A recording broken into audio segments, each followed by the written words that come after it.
विज कीजिए, इश्क कीता सो जग दा मूल दियो। पहलो आप ही रब ने इश्क कीता ते माशूक है नबी रसूल दियो। ते इश्क पीर फकीर दा मरतबा है, मर्द इश्क दा भला रंजूल दियो। ते खिले तिन्हां दे बाप कुलूब अंदर जिन्हां कीता इश्क कबूल दियो। वीर वारस शाह दा एक बंद है। सब तो पहले मैं शुक्रगुजार हाँ जनाब दारा दे प्रधान शरतुल्ला चीमा साहब का, उस बाद मोहम्मद असलम घुमन साहब, जाकिर हुसैन साहब ते बाकी जेह्ड़े साथ इकराम ने तुसीं अपने कीमती टाइम बैठे हो। तो वेला की सांभ जी बड़ी अहम होंगी है। तो मैंने कहा गया कि 10 मिनट के अंदर तुसीं अपना गल करते हो।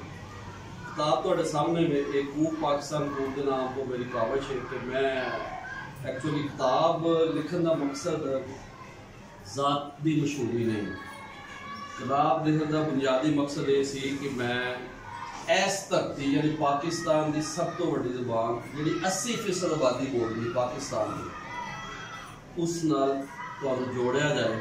क्योंकि पंजाबी का जिहड़ा रकबा है ना जी, वो बकौल चकवाल के मौलवी सुलेमान सन, उन्होंने 1899 के कहा कि पेशावर थी जमना ताई, चंबा थी दा डेरा, बोलन समझन लोग पंजाबी सुच्चा सुखा लगे। यानी पेशावर पंजाबी शहर, और तुहानूं पता होना चाहिए कि मशहूर अदाकार दलीप कुमार का तल्लुक भी पेशावर तो सी।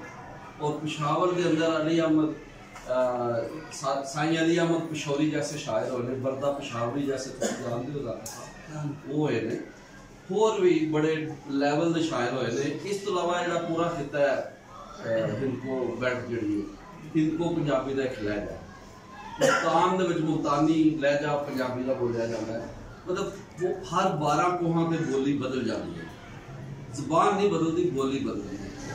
लाहौर अगर एक बोलिया जा रहा है तो वो मुल्तान तक जाता है, हिक हो जाता है, हिक है हिक है, हिक की मतलब सिख है, जो हिक को डू कर जाते वो काफिर मुशरिक है।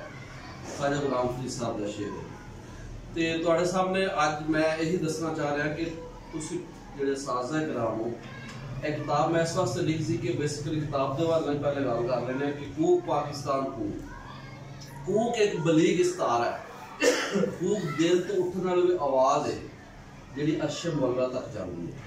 कूक फरीदा कूक तू जिवें राखा जवाब, जब लग टांडा ना गिरे तब लग कूक पुकार। एक तो ये कि पैदाइश तो कबर की कंधा तक हक ते रह बाबे अली कर रहे, बाबे अली इस गल की विचार पेश कर रहे हैं कि कूक फरीदा कूक ज़्यादा मेरा जो इंस्पायरेशन है वो बाबा जी फरीद ने। और वो जी कूक है उसनों इस हवाले नाल पेश किया कि पाकिस्तान की जो कि सब तो बड़ी जुबान है, लिहाजा जी गल ये होगी वो मुअस्सर इसलिए है क्योंकि मादरी जुबान का कोई मुतबादल नहीं होता, भावें तुम दुनिया की जी मर्जी जुबान सिखो बोलो वो खर्च कोई नहीं। तो तुहानूं एक वाकया दसांगा कि जनूबी अफ्रीका जो तरक्की बहुत कर रहा सी ना जी, तुहानूं पता उन्हें बड़ी रैपिड तरक्की की साउथ अफ्रीका ने। एक टूरिस्ट आया उत्थे सियाह, उसने सड़क पर खड़ोत्या पूछा एक बंदे को कि यार तुहाडी तरक्की की वजह की? उन्हें कहा जी यह इदारा जो सामने तुसीं देख रहे हो जी बिल्डिंग, उन्हें कहा सिर्फ एक इदारा ही तरक्की का बायस है? उन्हें कहा हाँ जी यह इदारा ही तरक्की का बायस है। उन्हें कहा वजह की? उन्हें कहा दारुल तर्जमा जिते दुनिया के सारे उलूम का तर्जमा असी जनूबी अफ्रीका की जुबान कर रहे हैं, उस तो बाद असी तालिब इल्मां के सामने पेश करते हैं। तो यही वजह साड़ी तरक्की की कि असी साइंस बायोलॉजी रियाजी फिजिक्स केमिस्ट्री असी हर उलूम का जो तर्जमा अपनी जुबान करके फिर उन्होंने अपने तुलबा के पढ़ियारां के सामने पेश करना, ये साड़ी तरक्की की वजह है। जर्मनी दूसरी जंगे अजीम लड़ी, जापान दूसरी जंगे अजीम लड़ी, उन्होंने जाके चेक कर लो वो अंग्रेजी नहीं पढ़ते। जापानीज जो ने जापानी जुबान पढ़ते हैं और जर्मन जो ने उन्होंने बहुत सख्त स्टैंड है ना, वो तो आते हैं पढ़ना अपना जर्मनी जुबान। फ्रांसीसी देख लो, डच देख लो, इन्होंने अपनी अपनी अखबार, चीनी देख लो, तो बाद आजाद होने तरक्की कर गए कि चीन का वजीर आजम जिस कौमी असैंबली आता है सदर उतों का, तो चीनी जबान तकरीर करता है, तुम उसका ट्रांसलेटर लेंदे हो, वो अक़वाम मुत्तहिदा जाके भी गल करता है तो चीनी जबान करता है। लिहाजा साज़ा इकराम में मेरी गुजारिश है और सुहानिया नाल बिलखसूस कि अपने बच्चों नाल पंजाबी च गल करो, क्योंकि पंजाबी कोई रीजनल लैंग्वेज नहीं है, दुनिया की 5वीं वड्डी ज़बान है। इस टाइम दुनिया 7000 ज़बानां बोलियां जा रही हैं, 7000 और दुनिया की 5वीं वड्डी ज़बान है। ये कोई छोटी सी, और आलम इस्लाम की मुसलमानों की 3जी वड्डी ज़बान है। अरबी और फारसी तो बाद सब तो ज़्यादा जी गिनती है वो पंजाबी दी, और कैनेडा की 3री वड्डी, आस्ट्रेलिया की 6वीं वड्डी, और पाकिस्तान की सब तो वड्डी ज़बान। ठीक है जी। इस तो अलावा यूके यूनाइटेड किंगडम बरतानिया की ये 2री वड्डी ज़बान पंजाबी। लेकिन असी जड़ा हाल कर रहे हैं उस तो असी इसमें बेहतर जाना है, इसलिए मैं 35 शायर लैने। पहले शायर बाबा फरीद ने, आखिरी पीर नसीरुद्दीन नसीर ने, और ये 2 मैं पक्ष से गल की, एक वसेब एक मज़ाहमत, कि साड़ा वसेब की है, साड़ी रहतल की है। बस थोड़ा जहा नमूना पेश करांगा टाइम की कमी की वजह तो। सैयद अली हज़रत मुल्तानी जिन्हों का मज़ार रावी कंढे हुए, उन्होंने एक शेर है, उठ सवानी ते घत मदानी, वेलड़ा पिछली रात का, उत्तों हुई दमी ते दही ना जमी, रिड़कना भी किसे घात दाई, जुट ना टुटे ते दुध ना वटे, वेला वक्त बरात दाई। यानी वेले दी सांभ दा दसते रहने, तो कह रहे हैं कि तहज्जुद दे वक्त उठ जिन्हों वड्डी सरगी असीं आने पंजाबी दे इसे गल नूं सांभण दा दस पाउंदे रहा। सुल्तान बहु भी ये गल कर रहे हैं कि जो दम गाफल सो दम काफर, सानू मुर्शद ये पढ़ाया हूँ, सुनिया सुखन गईया खुल अखी असा चित मौला वाल आया हूँ, मरन थी अगे मर गया बाहू तां मतलब नू पाया हूँ। यानी कहने का मकसद ये है कि वेले नू सामना, ते वेले नू सामन दा बेहतरीन तरीका तुहाडी मादरी ज़बान है, याद रखना। और अगर मादरी ज़बान की अहमियत ना होंदी तो फिर की होंदा, क्या कुरान पाक दे तर्जमे नहीं होए दूसरी ज़बानां च, क्या हदीसां दे तर्जमे नहीं होए दूसरी ज़बानां च, क्यों होए? गोरियां ने कुरान पढ़िया, अंग्रेजी च पढ़िया। इसका मतलब की है कि तालीम और तदरीस का बेसिक जड़ा एलिमेंट मादरी ज़बान है। मैनू 15-16 साल हो गए पुराने पाक दे काफी तर्जमे छप चुके ने, और दारुस्सलाम वाले तर्जमा ये ताज़ा छापया लाहौर तो, बहुत अच्छा पंजाबी तर्जमा में छापया दारुस्सलाम वाले ने। इस तरह 50 का तुम गल कर रहे हो, होर भी छपे ने, वैसे पहले भी मौजूद सन पाकिस्तान बढ़ तो पहले भी, लेकिन चूंकि असी पंजाबी दे नाल बहुत हद तक मैं सलूक किया है, इस वजह तो वो तर्जमे साढ़े तो ओझल हो चुके हैं। मतलब तुम कह सकते हो बहुत गिनती तर्जमे मौजूद हैं, लेकिन यह रिवाइवल चूंकि दोबारा हो रही जिस तरह सर कह रहे हैं। सो तुहाडे नाल गुजारिश है कि तुसीं एक किताब मैं दे के जा रहा, सर दी खिदमत भी, सर दी खिदमत भी एक लाइब्रेरी तुसीं पढ़ो।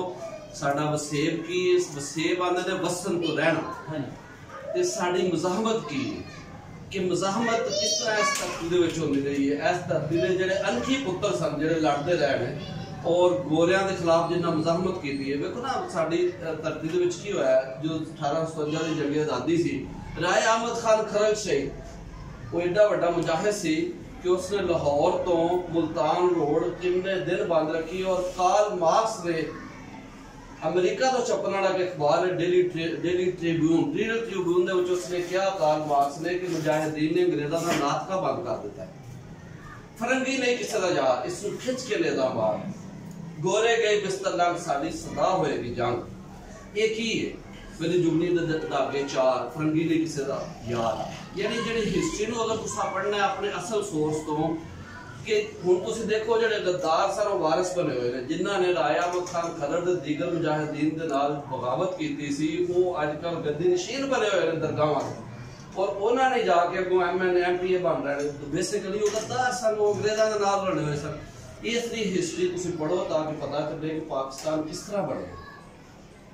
और तुहाडी यह धरती बहुत खुशकिस्मत है कि मैं 2 गल्लां करके ज़्यादा चाहांगा कि मज़ाहमत के हवाले नाल भी 1-2 गल हो जाए कि जिहड़ी मज़ाहमत होंदी रही है वो पाकिस्तान के मुख्तलिफ इलाकों में हुई। सियालकोट के एक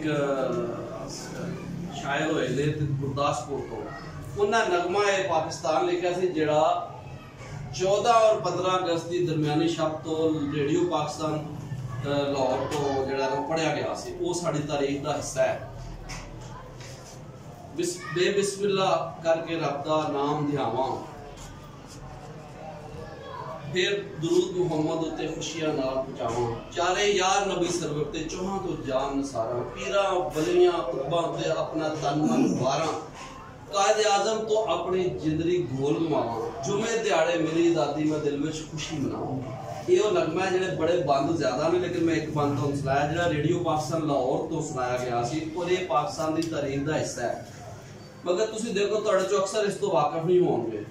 अब्दुल अजीज सियालकोटी ने पढ़िया सी, सहदाई गुरदासपुरी ने लिखिया सी, गुरदासपुर दे सन, फिर इलाका भी तुहाडा है। तो कहने का मकसद ये है कि असी अपनी तारीख जिसले पढ़ने मुताला पाकिस्तान, तारीख पाकिस्तान, क्या वो खाली तारीख है या कुछ है, सानू इस पर गौर करना होगा। लिहाजा मैं एक काविश की कि 35 शायर लैने और 1000 साल तो ज़्यादा तारीख भी आ गई है, तुसीं जरूर पढ़ो। लाइब्रेरी में दे चला वा, तो मैं थोड़ा बहुत शुक्रगुजार हाँ, तुम अपना कीमती वक्त दिता है। अगर टाइम होंदा मैं होर दसदा इस हवाले नाल, कुछ सवाल को करना चाहो तो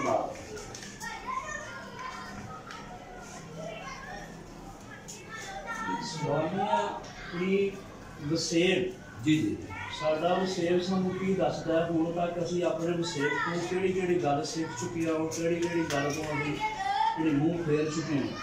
एक तो गल रोशनी पाओ कि आया कि जिहड़ा वसेब है ये सानू यानी वसेब एक्चुअली है की है, सिर्फ रहन सहन उठना पैन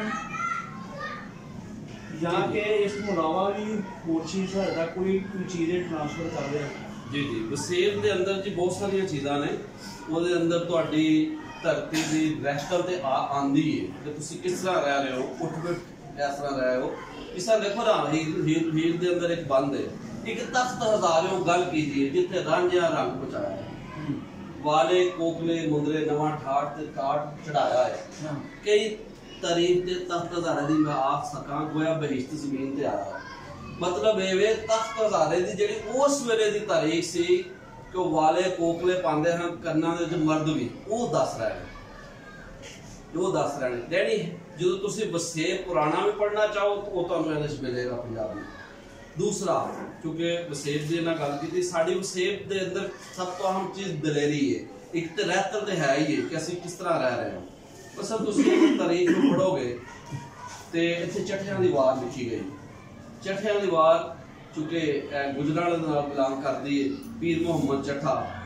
तो जो तुम रहतर पढ़ते हो, रहतर पंजाब के अंदर मुजाहमत एक ऐसी चीज़ है कि साडी वसेब का हिस्सा है। इस तरह तुम वसो का पूछा, एक तो वसो ये सी ना कि मदानी है, चाटी है, ये तुहाडी रहतर है, खालस खुराकां, तुहाडियां फसलां, तुहाडे मौसम, और 12 महीने एक सिनफे सुखन चेतर तो लैके आखिरी महीने तक जो पंजाबी महीने फग्गन है, सो अस्सू है, कत्ते है, ठीक है, हुण कत्ते चल रहे इस टाइम, ठीक है जी। ये 12 महीने ने, ये महीने मौसम के लिहाज में चेत का मतलब कि बहार, जी पहला महीना बहार है, विसाख जो विसाखी होती वाढी का महीना। हूँ तुम गौर करो कि ये उत्ते बकायदा एक सिनफे सुखन है, मैं बयान कर दिता है, गल लंबी ज़्यादा हो जाएगी। और इतनी जखामत है कि मैं तुहानूं दसना चाहना कि बाद अशार ने सिर्फ एक सिनफे सुखन के उत्ते 1 लाख तो उत्ते शेर लिखा और इतने रिसर्च हुई। तुम देखो इतनी जखामत जुबान के अंदर कि जखामत का तुम अंदाजा कर, फसाहत तो बलागत कि नहीं होएगी इस जुबान की, लेकिन असी उस जुबान को भुलाए बैठे। इसलिए से अपनी तारीख तो ला बताऊँ तो रहतर की एक अहम अलामत बहादरी भी जी इन्होंने बयान की वसेब की। पंजाब के जोड़े अनखी पुत्र सन, चाहे वो अपना निजाम लोहार सी, भगत सिंह सी, दुल्ला भट्टी सी, इन्हें सारे लड़े ने वक्त की जाबर कुरतां के खिलाफ। इस तो अलावा वार, पंजाबी च वार एक सिनफे सुखन है। वार का मैंने लड़ना, वारना, जंग करना, चट्ठियां दी वार, दुल्ले दी वार, नादर शाह दी वार। मैं चंद शेर तुहानूं इहदे च पेश करांगा जिहड़ी अपनी सकाफत दे हवाले नाल कि पंजाब की हिस्टरी इन्नी रिच है कि अगर तुसीं तारीख पाकिस्तान ही शुरू कर लो ना, तो इसका आगाज भी पंजाब तो होंदा है, इसका हर नजरिया, और इसका जो पीक अरूज आउंदा वो भी पंजाब। वो किस तरह है देखो, कांग्रेस बनती 1885, लीग बन रही 1906 1879 ख्वाजा गुलाम फरीद साहब ने काफ़ी लिखी, काफ़ी एक सिनफे सुखन है पंजाबी की। ਉਹਦੇ ਵਿੱਚ ਉਹਨਾਂ ਨੇ ਨਵਾਬ ਬਹਾਵਲਪੁਰ ਨੂੰ ਕਾਫੀ ਦੇ ਵਿੱਚ ਕਿਹਾ ਆਪਣੇ ਮੁਲਕ ਤੋਂ ਆਪ ਵਸਾ ਤੂੰ ਤੇ ਪੁੱਟ ਅੰਗਰੇਜ਼ੀ ਥਾਣੇ। ਪੁੱਟ ਅੰਗਰੇਜ਼ੀ ਥਾਣੇ ਤੁਸੀਂ ਅੰਦਾਜ਼ਾ ਕਰੋ, ਇਹ 1879 ਦੀ ਗੱਲ ਹੈ। ਯਾਨੀ ਅੱਜ ਤੁਹਾਡੀਆਂ ਸਿਆਸੀ ਜਮਾਤਾਂ ਵੀ ਵਜੂਦ ਵਿੱਚ ਨਹੀਂ ਸੀ, ਕਾਂਗਰਸ ਵੀ नहीं सी बनी। कांग्रेस 1885 बन रही है और 1906 च लीग बन रही है। मगर एक शायर पंजाब का पंजाबी सूफी शायर की कह रहा है अपने मुल्क को आप वसा तू पुट अंग्रेजी थाने। यानी तुसी कह सकते हो कि आज़ादी का हर तस्वर इस धरती तो उठता है, चाहे वह चौधरी रहमत अली की शक्ल दे विच होए जो 3 मुल्कों का मनसूबा पेश करते हैं, एक का नाम पाकिस्तान है और पाकिस्तान ना उन्होंने तो लिया गया, चाहे वह खुतबा इलाहाबाद के शक्ल के अंदर तुहाडे ही सियालकोट के पुत्र अलामा इकबाल हो। तो ये मुख्तलिफ तहरीका ने बड़ी फिर लंबी गुफ्तगू हो जाएगी। मुख्तर ये कि वसेब जिहड़ा ना तुहाडा वो तुहाडियां फसलां तुहाडी रहतल जिहदे विच तुहाडियां मੱਝਾਂ गावां तुहाडे जनाब पट्ठा दथा और वो कल्चर जिहदे विच तुसीं कदी देसी कल्चर दे नाल ताल्लुक रखदे सो। मैं अगे भी हेडमास्टर साहब नाल गल करना कि एक जमाना सी कि हर घर के अंदर खुड्डा हुंदा सी, कुकड़ियां लोकां ने पालियां हुंदियां सन। हुण चूंकि हर काम वलैती हो गई, वलैती पहुंच गया, वो अंडे भी देसी खत्म हो गए हैं। लिहाजा लोग महंगाई का रोना तो ढूंढते हैं, लेकिन कम कोश हो गए हैं क्योंकि जाहिर है खुड्डा जो रखोगे तो संभालना पैगा। या वो पुरानियां बीबियां पुराने बंदे जिहड़े इन्ना काम करते सन अपने घरों के उत्ते, हर घर में बल्कि शहरों च खुड्डा होंदा सी। तो शहर तो छड्ड दो, पिंडां च कोई खत्म हो गया। वो भी वो जिहड़े ब्रायलर जिहड़े वो तुहाडे वो खा रहे हैं। गोश्त का जरिया तुहाडा की सी, तुहाडी वो मुर्गी सी देसी। लोग ਉਹਨੂੰ ਫੜਨ ਲੱਗਿਆ ਵੀ ਕਿੰਨਾ ਚਿਰ ਲਾ ਛੱਡਦੇ ਸਨ, ਉਹ ਹੱਫ ਜਾਂਦੇ ਸਨ ਤੇ ਫਿਰ ਉਹ ਫੜਿਆ ਜਾਂਦਾ। ਜਦੋਂ ਖਾਸ ਤੌਰ ਤੇ ਮਹਿਮਾਨ ਆਉਂਦਾ ਹੈ ਉਦੋਂ ਤੇ ਕਹਿਣ ਦਾ ਮਕਸਦ ਇਹ ਹੈ ਕਿ ਜ਼ਾਕਿਰ ਸਾਹਿਬ ਇਹ ਸਾਡੀ ਰਹਿਤਲ ਸੀ, ਇਹ ਸਾਡਾ ਵਸੇਬ ਸੀ ਜਿਸ ਤੋਂ ਅਸੀਂ ਹਟ ਗਏ ਹਾਂ। ਤੇ ਉਸ ਵਸੇਬ ਦੇ ਨਾਲ ਜੁੜਨ ਵਾਸਤੇ ਇਹ ਕਿਤਾਬ ਲਿਖੀ ਗਈ ਹੈ। ਉਹਦੇ ਵਸੇਬੀ ਤਰੀਕ ਪਲੱਸ ਮਜ਼ਾਮਤ ਦਾ, ਕਿਉਂਕਿ ਅਕਸਰ ਪੁੱਛਿਆ ਜਾਂਦਾ ਹੈ ਕਿ ਤੁਹਾਡੇ ਇੱਥੇ ਕਿਹੜੀ ਕਿਹੜੀ ਮਜ਼ਾਮਤ ਹੋਈ ਹੈ। ਤੇ ਜ਼ਾਹਿਰ ਹੈ ਹੁਣ ਜਿਹੜਾ ਟਾਈਮ ਦੀ ਕਿੱਲਤ ਦੀ ਵਜ੍ਹਾ ਤੋਂ ਮੈਂ ਆਪ ਤੇ ਜ਼ਿਆਦਾ ਲੰਬੀ ਗੱਲ ਨਹੀਂ ਕਰਾਂਗਾ। मकसद ये है तुम पढ़ोगे तो इंशाअल्लाह ताला तो ये चीज़ां सारियां मिल जाएंगियां। मैं तुहाडा बहुत शुक्रगुजार हां कि आपके कीमती वक्त स्कूल टाइम है।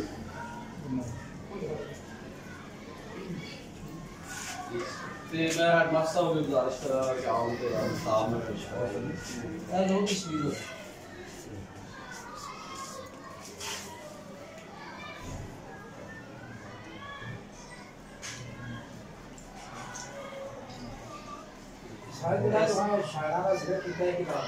जी जी सर मैं बेसिकली पारक हूँ, परख पढ़चोल मेरा काम है। मैं शायर हूँ, मतलब मैं शायरा दे सर्च जरूर की है। शायरी बहुत वसी मैदान है, शायरा नूं असीं पढ़िया लिखिया उन्होंने से मैं काम करदा ते ये मेरा पहला परागा है। इंशाअल्लाह ताला दूसरे परागे में भी काम जारी वो भी आ जाएगा। सर ए जरा बहुत कौन सा जरा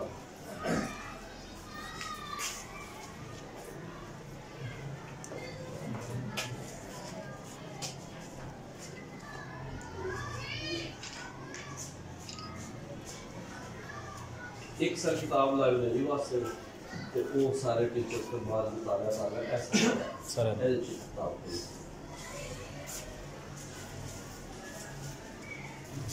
ये भी सर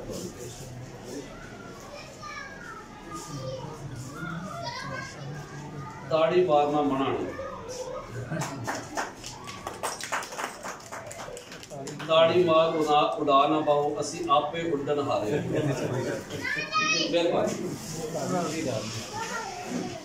बहुत